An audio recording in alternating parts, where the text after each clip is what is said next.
Alright, so yeah, we're about to get to work.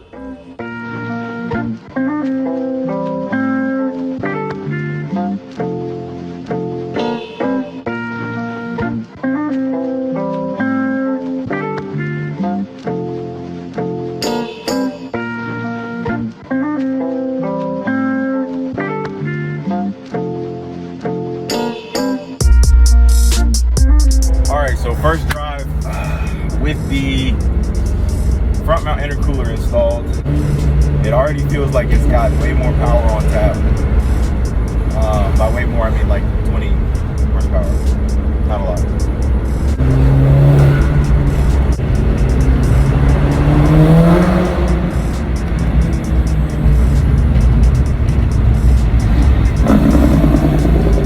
Just making sure I can put my bumper back on without any loose leaks.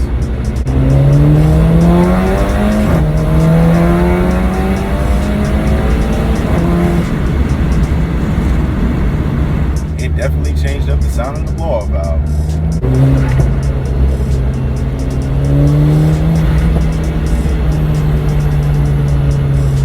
So it slows down throttle response a little bit. But once you build boost, you stay in it and it races.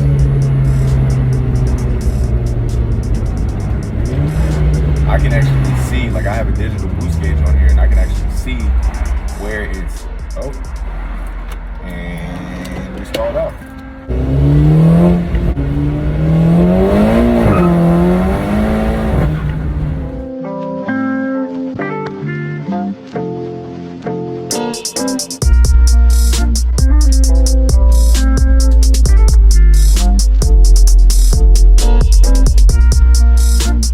Going to free up some horsepower with the CTS lightweight crank pulley, which is, I'm told, a good product. We'll see, we'll test it out, and I will give you guys the honest truth on how I feel about it. This thing is actually really freaking heavy. Like, okay, so I've been searching for the right Allen for like 10 minutes, feels like. That should hold. All right, so we've untensioned the belt. All right, so now that you've got the belt off, you're gonna wanna take a flathead screwdriver, undo the pin on this charge pipe, and undo the pin on the charge pipe coming directly off the turbo. And these can be kind of tricky. I like to walk them off out of the groove entirely, because anyhow they're in the groove, they actually like to snap back down and either pop your hand or not allow you to get the charge pipe out. And these you just kind of rock and slide out like that.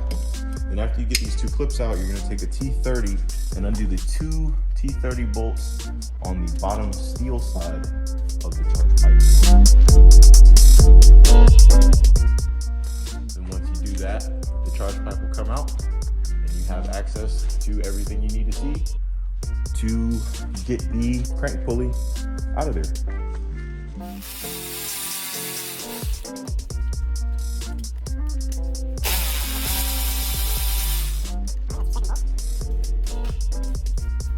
Most likely gonna have to use a hook of some sort.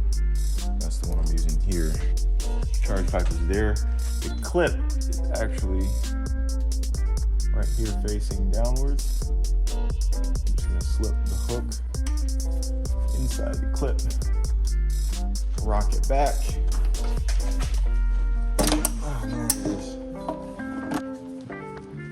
So the charge pipe is removed, and now we're gonna get a bit shaky here because I'm handheld, but as you can see here, there is a locator pin. You always want to make sure it's flush. I found if I put a little grease on the pulley, on the inside of the pulley there, you can see, it actually ends up working a whole lot better. Get a little closer, so you can kind of see a hole on each of these. So I'm gonna line these up and torque these down, and we should be good to go. All right, so everything is tensioned. The product is in. And we'll go for our first drive after we do a little time lapse to reinstall all the parts we took out.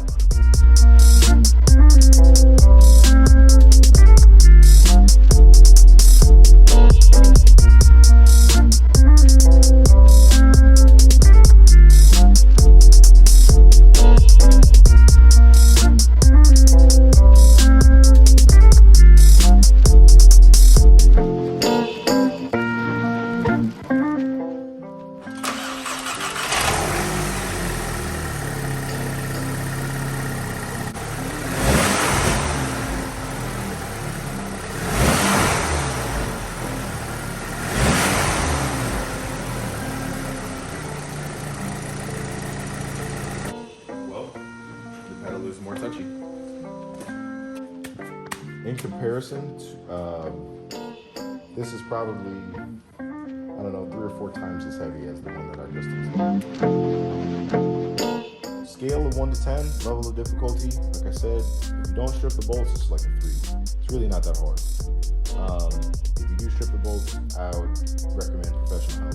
Just reinstall the bolts that you have and get somebody with an air hammer to try and get the bolts off for you. So thank you guys so much for watching, and I'll see you on the next. Okay, so this is what the bolt is supposed to look like. Normal 6 Allen, right? And then this is what the bolt looks like after you have to get it out with an air hammer. And take extra care to not strip these bolts. And also replace them with the triple square. Again, it's a little bit easier to not strip those, and they're a little bit stronger. Okay, so first impressions. It's a lot more touchy, but nothing like amazing. Shifting the manual mode. It does seem like everything's a bit easier though. Yeah, for sure. Revs pop up easier. I get into boost sooner. I say it's a good mod if you have patience. With the proper tools, this can be a breeze.